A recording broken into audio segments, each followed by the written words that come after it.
Welcome to the CNBC-TV18 special. We continue to come live and exclusive from Davos 2022. And joining me now is a very special guest, Kumar Birla. Mr. Birla, thanks very much. Thanks. You made it out here to Davos finally. I did. So let me start by asking you for a pulse check and a mood check. The global environment is uncertain. You've just finished a discussion here at the World Economic Forum on global supply chain resiliency. Domestic factors as well continue to be challenging. What's the overall mix looking like in terms of business confidence and business environment? So, Shirin, I would say that India actually stands out because we are going to be the fastest growing economy in the world, 7.5%, 8%, whatever it is. And I think that's clearly recognized by people over here, so that felt good. I think that the government is doing a lot of things to contain inflation. You know that inflation is a problem globally. And I think that extraordinary circumstances call for extraordinary solutions. So I think some of the things that they're doing needs to be seen in that context. So inflation is pretty much within control, I'd say, in India. We remain very bullish on the Indian economy. We have about $7 billion of capex that we've announced and are progressing with. We've just announced a $2.5 billion aluminum rolling plant expansion in Alabama in the US. Right. And, you know, my view on India, very, very bullish. I think you've got two engines of growth, the traditional businesses like us and the new startups. You also have a situation where the corporates have cleaned up their debt, a large part of them, and you have banks who've cleaned up their books. So huge, great combination and hugely potent time for growth. Potent time for growth. Well, speaking of this being a potent time for growth, let me address the big deal that's just got done, and that's the Holcim deal, which has gone to the Adanis. And we know that you were interested in it as well. Perhaps there were CCI-related issues that may have played a factor. I don't know. I'm curious to understand from you, how keen were you on getting Holcim done, and why do you think it didn't go your way? So I think it would have been nice to have, but, at a price. I think that if you have other options where you can build assets at a much lower cost, that obviously would be a preferred bet. So $10 billion, you think it was too high? I think so. I mean, given the fact that we have other options before us, which maybe, others don't, because we are in the business already. We can do greenfields, we can do brownfields. We have a huge network of channel partners across the country. So we're really deeply embedded in the cement business. And I think for us to grow on our own is a far more economically attractive option. It would have been good to have if it was priced lower always. So was it a price issue? Well, I think it was a price issue essentially. It was also a CCI issue, but CCI is something that we understand well, and we could have, submitted a plan to put this scheme through. We would have had to sell assets, if I remember right. But I think essentially it boiled down to the price. You still have a clear advantage in terms of market share, 22% versus about 10 to 12% as far as Holcim is concerned. How do you see the landscape changing now with Adani's coming into the fray? I don't know. I mean, so these are existing assets, right? If there are new assets created, it makes a difference. But in this case, you're not creating new capacity. You'll have to ask Mr. Adani, but I don't see how anything can change very significantly. In terms of your own plans, and you talked about both organic opportunities that you are considering to be able to expand your capacity, could you perhaps look at inorganic opportunities as well, for the right price? You're talking about cement? Yes. Absolutely. I think that, it's all about valuation at the end of the day. We're good with organic, we're good with inorganic. We've done a lot of both in the past, which is how we are where we are today. Would be very happy to look at growth options. We are looking at growth options. It just comes down to what creates more value for us. Everyone's talking about the cost push and the price escalation that we've seen across different commodities. Let me ask you for your own take on cement and what the expectation is there. Do you anticipate any intervention from the government to try and check prices? I'm not sure. I mean, I can't say yes or no either ways with any sense of certainty. But I'd only say that our margins have come down in the last quarter. I think looking at price alone is a misnomer. Our costs have also gone up significantly. That's happened in every sector that we operate in. But like I said, it's an extraordinary time. Every government is trying to fight inflation in their own way. 9 central banks have actually increased interest rates in the last, 4 weeks, 5 weeks. The increase by the Fed has been the highest it's been in the last 20 years. So obviously it's a big concern for every government across the world. But how much of pressure is that putting on the business for you, given the kind of escalation that we have seen? In terms of price? Yes, in terms of I think price is pretty much a market-driven phenomenon, as it should be. And in the case of cement, if you're referring to cement, it's a very regional market. And prices therefore would differ from region to region. So it would be quite different in the north to the east, to different parts of central India, for example. Let me move away from cement and talk to you about the paints business. Today we saw Asian Paints taking a big knock, and ostensibly on account of the kind of aggression that's expected from you in the paints business. Lay out for me the roadmap that you have. So I think we'd said this when we announced our foray into paints, that we have a natural right to win. When I say win, I don't mean against Asian Paints. I have great respect for that company. But what I'm saying is that we have a great reason to be in that business, which is that we have an overlap of our whole distribution network with that of cement and white cement, both of which we are in. I think that I'd just say that we have very ambitious plans. We hope to start manufacturing and being in the market sometime in the first half of calendar year 2024. So interesting business. I think that we have every reason to believe that we would be a very strong number 2 in the next 5 years. A very strong number 2 in the next 5 years. What kind of investments are you looking at across that business? So I think we're starting off with an investment of 10,000 crores, as the Grasim investor presentation has laid out. But these are all, they have to be somewhat fluid numbers, because the world is changing. But I think that that's the most accurate estimate as of now. You said that it made sense for you to go into the cement, into the paints business, because it overlaps with your distribution network and you have synergies across your cement business. Any other adjacencies that you are exploring at this point in time in terms of new avenues, new areas to get into, explore? In cement? No, related to cement and now paints. No, not really. I think that we looked at other opportunities. They're all very small. Paints is a very natural, adjacency to cement, which is why the foray into that sector. The other big development that's taken place recently is, of course, GIC picking up a 7.5% stake in Aditya Birla Fashion. How aggressively do you intend to push that business and grow that business? Very much so, very aggressively. I think that we're a leader there. We have a huge network of stores. I think the idea now is also to have a big play in digital, which is both e-com and D2C. And I think the big part of the funding that we raise is all for growth capital.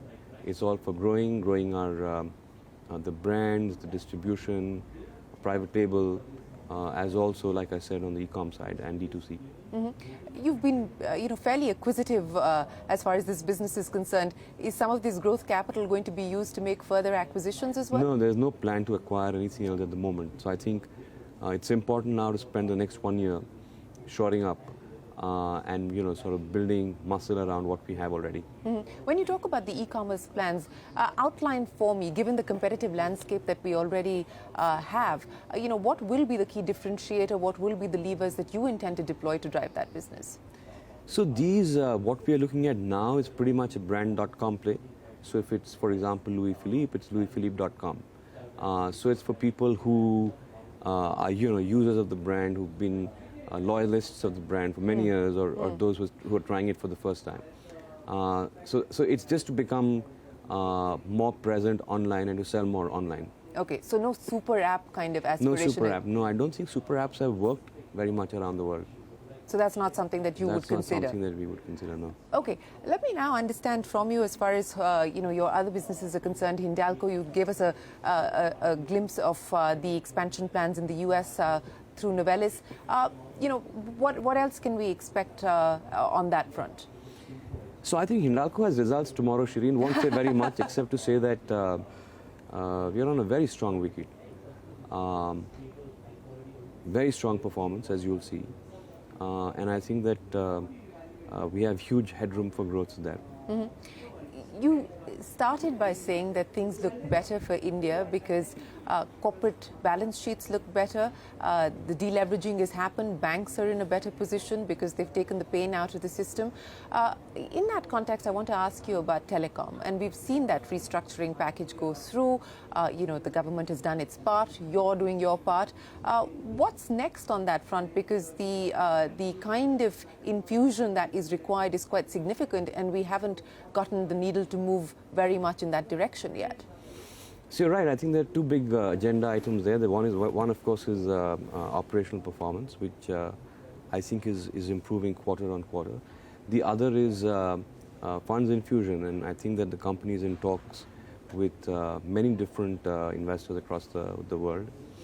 And after the government package and with the improved operational performance, I have reasons to believe that that's something that can fructify fairly soon.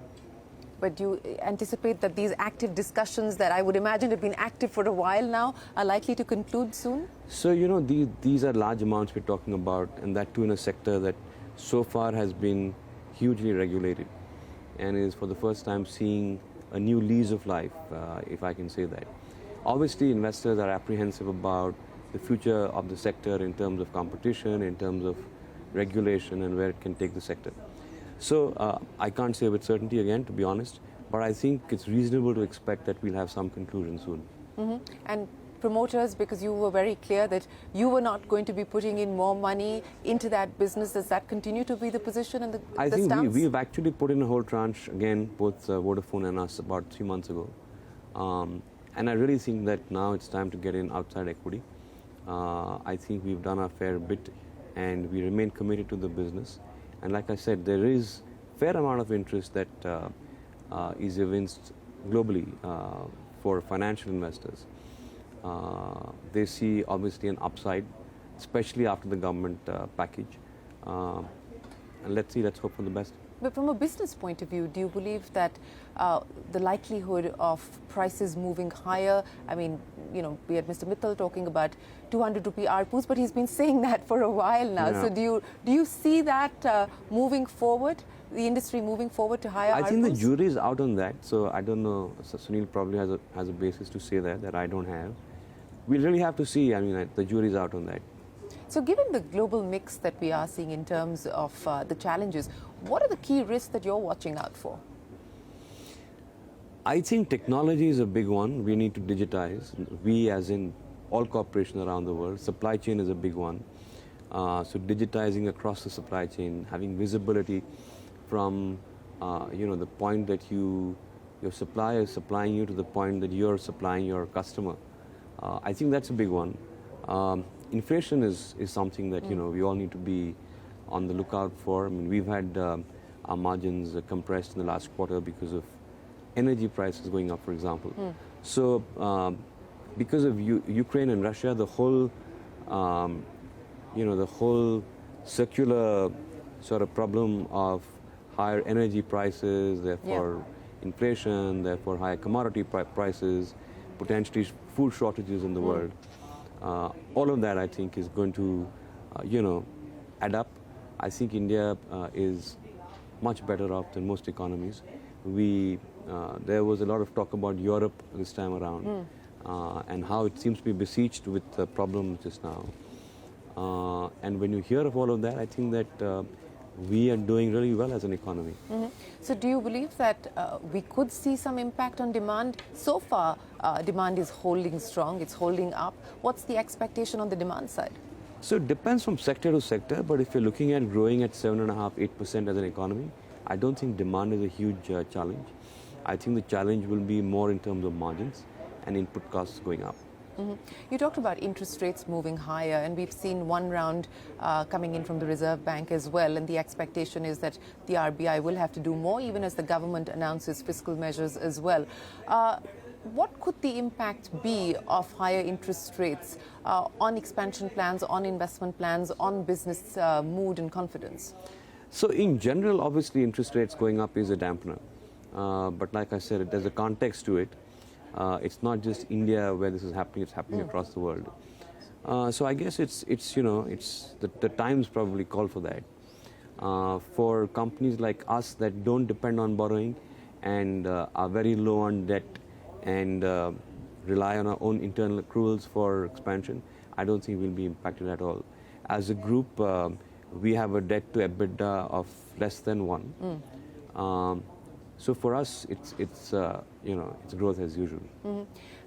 Any other opportunities that you're considering at this point in time? I mean, here people are talking about, of course, the metaverse and Web 3.0 and so on and so forth. I don't know if that's at all of any interest to you, but outside of the businesses that you're already in, anything that's interesting at this point in time that you may want to consider? So, one has looked at the metaverse, one has looked at NFTs, all of that. Are you a believer? One is still trying to understand, to be honest. So one is still a student. Not sure what business opportunities can emerge and if there can be anything that's substantial. But it's good to keep learning. Else you wake up one day and you feel like you're Alice in Wonderland, and that's not a good feeling. But nothing substantial that we've been able to put our arms around yet. So, this is your first visit to Davos, right? No, I've been here a couple of times. This is the first after the pandemic. Years. After the pandemic, Yeah. and as you pointed out, the mood here is somber, primarily on account of what's happening between Russia and Ukraine. But if you walk down the promenade, there's 6 Indian states wooing investors, pitching to investors. In terms of foreign direct investment, last year was a record year of over $80 billion. Do you see this as an opportunity from an FDI perspective, given the fact that the large parts of the world continue to be in fairly turbulent times? I think the opportunity is huge. We're seeing much more inflows happening, let's say, from the private equity funds. We really need to see more happening in terms of FDI with investments going into the ground. I just think that India is really shining out just now. We are really under the spotlight for all the right reasons. Unless people are shying away from globalization just now for a bit, I think we have a very good stab at getting much higher FDI in the country now. But, this business of retreating from globalization and the move towards deglobalization, this has been underway for the last few years. It started post the financial crisis in 2008. But do you believe that that this is going to be something that can be reversed? I mean, can we turn the clock back? I don't think so. I think that deglobalization is not something that's going to happen. That's a general view after talking to people here as well, and my view as well. I think that you just need to diversify your risks. So where supply chain is concerned, for example, instead of sourcing from one source or from one country, you probably spread it out over 2 or 3. So what changes are you making at your end to be able to de-risk? So we are digitizing on the procurement front, on the whole supply chain front. I think we are upgrading talent there. Technology, digitization requires an upgrade of skills that we didn't require so far, let's say in the procurement part of the business. And I'm sure that that's something that most people around the world are doing. We're also looking at technology as an enabler in order to give us more visibility.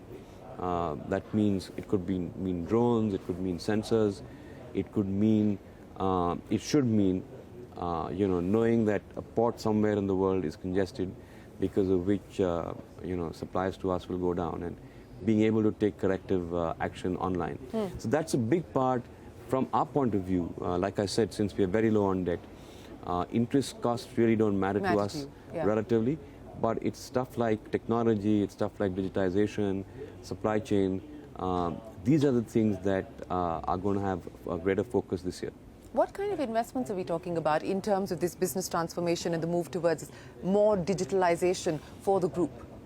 It's not very large investments in terms of millions of dollars. I think it's more investment in people, in talent, also working more collaboratively both with your suppliers and your customers, and building a tighter ecosystem around all of them, all of us, so that we can sort of work better together in times like this. You know, the government is also very keen on privatization and says that they remain committed to privatization. Anything that would interest you, Hindustan Copper, for instance, if it were to come up, would that be of interest? Sure, I don't know the details of the assets, Shireen, but I think in principle, whatever creates value, and especially if you're in that business. So when I say whatever creates value, I mean if you have divestments coming up, let's say in copper, like you said, we'd be very interested in principle.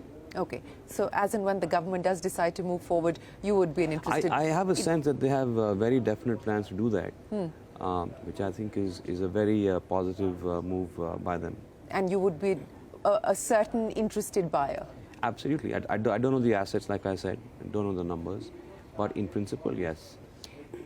I want to understand from you how life has changed for you post-COVID, both as a business leader taking business decisions, as well as personally as well. Have you rewired, reoriented anything post-COVID in a significant way? So I think that one just, it underscored the importance of work-life balance. And I think I need to work towards that. For example, just take breaks with the family more often, with friends more often. So maybe more life. I think there's great life to work as well, but life, at outside of work. Spending more time with family is always something that I've been very focused on. But yeah, essentially that. A lot of people here spoke about the fact that people have reevaluated their lives. Professionally, a lot of people have switched careers, not so much in India, but internationally. A lot of people have decided to stop working earlier on in life. In their 40s, for example, they have enough, and they'd rather have a more sort of, better quality of life, as they put it. So yes, it's been a cathartic moment, a cathartic time, I think. So besides more life, any change within work that you've made, or the way that you operate, the way that you function? I think that, in my own mind, I need to become an architect of businesses as opposed to a builder. I think I've been a builder for 25, 27 years, and I need to rethink my own role. What's the difference between an architect and a builder? So an architect, is more about envisioning and making sure that you have all the right levers in place, as opposed to a builder who's actually in the trenches, which I've done quite a lot of in the last 25 So are you going to be more hands-off? So I think I'm already hands-off, but I think that the idea is to decentralize even more, delegate even more. Not an easy one, because we're a highly delegated organization to start off with, but I think that I need to play a sort of a broader role, if I can call it that. I've been doing this for 25 years. And I think that'll be more fun as well for me, right? So when do you make that change from builder to architect? I think it's time to do that. I'm in the process of thinking through it.